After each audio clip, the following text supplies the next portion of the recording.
The cell is the basic unit of life. The cell is surrounded by a cell membrane. The cell membrane separates the cell contents from the outside environment. The cell membrane is mainly made up of phospholipids and proteins. Different substances pass through the cell membrane through different processes. Diffusion is the main process by which small and non-polar molecules like oxygen and carbon dioxide move across the cell membrane.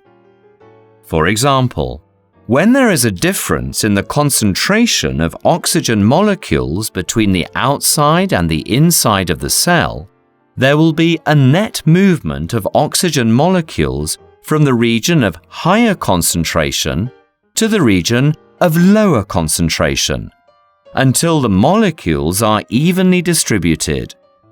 This process is called diffusion.